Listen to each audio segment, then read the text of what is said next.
Guys, aduna yung mga tao nga wala sila'y pagakatar o wala sila'y kaluoy sa mga kabus. Aduna yung mga tao nga kusog kayong mutamay, kusog mo daon sa mga kabus o mga makililimos nga mga tao. Wala sila kabalo nga kining mga kabus o mga makililimos. Dako kayo nag-impact sa kinabuhi nato kung kabalo lang yung mutabang niini kanila. Pero sad to say nga daghan kay mga tao nga lahi ang ilang tratar sa mga makililimos o sa mga kabus. Ang ilang mga pulong makapasakit kayo o ang ilang ginabuhat dili mayo ngadto sa mga makililimos. So kini atong welcome sa atong mga storya guys.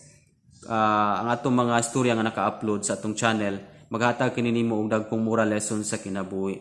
And pasensya na diya sa atong mga followers sa atong channel nga karon pa kita nakabalik og upload sa atong channel. Tungod kay aduna tay mga mission nga ginaadto niadto mi sa last week niadto mi sa Dapitan City sakop sa Mindanao.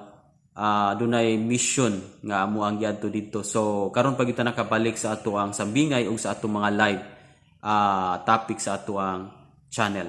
So guys, kini atong story karon maghatag kini og dako kayong lesson sa kinabuhi nimo ug nako nga ang atong kinabuhi nga naatay mga panalangin kabalo gyud ta mo paambit sa mga nanghinahanglan ug especially sa mga makilimos sa mga kabus. So para masabtan nimo ni mga istorya puli nga matapos nimo ni guys, inani ang senaryo sa mga istorya. Kining usa ka gulang niadto sa merkado unya nagpalit siya duha ka luprit. Samtang muuli na siya, gitagbo siya aning tulo ka makililimos. Usa sa makililimos amang ug bungol pagyod. Pero kaning duha dili amang dili pud bungol. Nitagbo ning tulo og mihangyo sa kining duha ka dili amang dili bungol mihangyo sa gulang nga pangayoon nila ang loaf bread. So niyon ang gulang nga dili kini paigo ninyong tulo kay duha lang kini ka loaf bread. So niyon ang duha ka babae nung amo lang ng duha ayo lang hatagin ning usang bungol og amang. So nangutana ang gulang ano mang dili ninyo hatagan og dili ninyo siran. So niyon ang duha ka babae ayaw lang ni siya hatagi kay bungol ni siya og amang unya dili ni siya pareho namo nga kumpleto. So tuod man ang himo sa gulang ang katud yung duha ang yang gihatagan tuod kay mao may hangyo. So wala mahatag itong bungol og amang. So baling guula sa bungol og sa amang tungod kay nakita man niya nga duha ra pud kalupred so dili paigo og mas ang hatagan kadtong duha. So kining usa ka bungol og amang tungod sa iyang kaguol nagpaabot lang gyud siya nga do na lang gyud mahatag niya. Karon ang gulang nga naghatag og duha ka lupred ni uli dayon og pagkataod-taod ni balik ug natingala ning duha nga nibalik man nga nakahatag naman ang duha ka lupred. So nibalik nga nagdala og daghang pagkaon o gatas. Og nidritso kini ngadto sa usa ka makililimos nga bungol ug amang. Karon gihatag sa gulang kining daghang kay pagkaon o gatas. So gitagbo ang gulang gitagbo ining duha ka babae nga dili bungol ug dili amang nga makililimos ug ningon nganong siya man imong gihatagan nga dili man na siya makasulti, dili po na siya makadungog. Kami unta ang deserve ana nga hatagan. So niyon ang gulang nga kamo nakadawat na mo.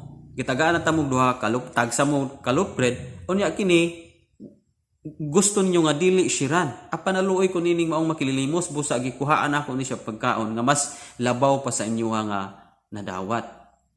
So niyon ang duha ka babae ngano mang mas labaw ang iyaha kaysa amoa. Niyon pud ang gulang mas labaw gyud nga mahatagan o panalangin ang makapaabot. Pero ang magdali, mas gamay lang yun nga madawat. So guys, tinilang takutob sa ato ang istorya karon. Yes, actually mo ni ang tinuod nga may tabo kanato. Kung dili ta makapaabot sa atong ipangayo sa Ginoo, ang lesson nga makuha nato niini, kung dili ta makapaabot kung magdali ta sa atong mga gipangayo sa Ginoo. Yes, of course, aduna gyoy moabot dayon sa ato pero gagmay lamang. Pero kung kabalo lang gyud ta, kung mahabit lang ginato nga kabalo tang mo paabot sa atong ipangayo sa Ginoo, for sure dagko guna nga panalangin. Kung dugay gani o kung dugay gani nga maabot sa atong kinabuhi, but pasabot nga dagko ka ng panalangin. Adunay mga dali kayo nga panalangin nga maabot sa ato pero gagmay. Dili makakumpara sa dugay kayong maabot sa imuha. Munang kung makakaton lang kita og wait o kanang paghulat, deserve gyud ta. Kung do na kay gipangayo karon sa Ginoo nga na huna-huna nimo nga Nganong hantod karon wala pa man gihatag sa Ginoo. Guys, paabuta lang.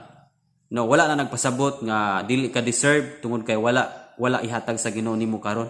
Pero ang buot pasabot niya na nga mas deserving ka ug mas labaw pa ang ihatag sa Ginoo kaysa imuhang gipangayo karon. Mas labaw pa ang ihatag sa Ginoo kaysa imuhang gihuna-huna nga maabot na unta karon. Guys, ayaw i-underestimate ug ayaw limitahi ang Ginoo. Paabuto nato ang pamaagi sa Ginoo. Matud pa sa Psalms 37 verse 7 nga paabuta nga ang Ginoo mao'y mulihok, di ba? Atong basahon paabuta nga ang Ginoo mao'y mulihok, paghulat kaniya uban ang pailob, ayaw kasinahi ang nagmauswagon ug ang nagmalampuson sa dautan nilang pamaagi. Kasagaran nato magtan-out kita sa ato ang isig ka tawo nga makita nato nga blessed kay ang ginabuhi. Mas bation nato nga mas masinata nila tungod kay anaa dayon nila ang mga gikinahanglan nila samantalang kita wala.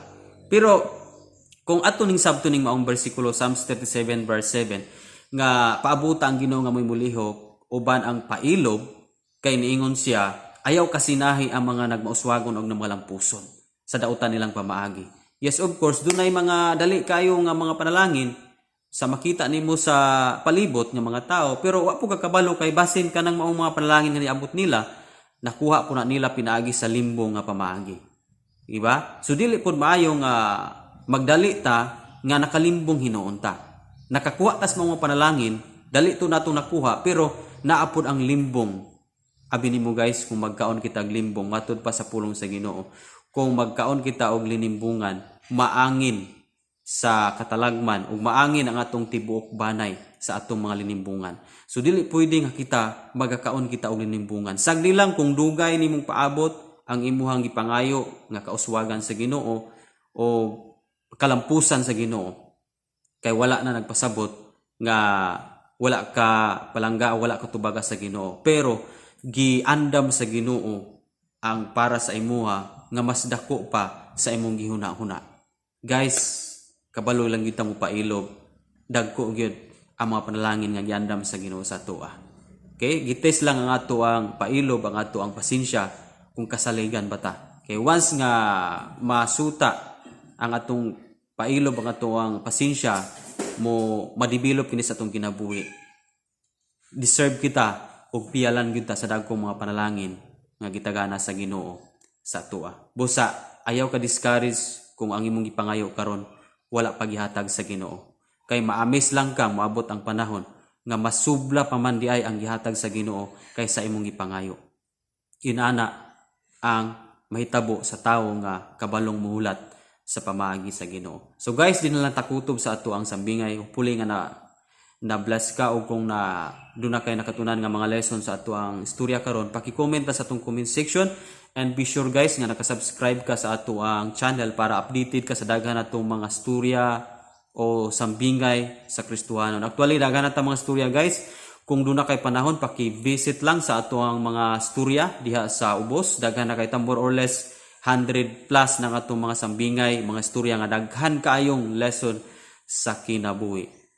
And be sure nga nakasubscribe ka guys kung bago pa ka aron updated ka sa daghan pa natong mga storya. So guys, pwede po kang mutanaw ni nga storya, daghan po kang makatunan nga mga lesson ni ini. Guys, kita-kita ta sa next video. God bless and glory to God.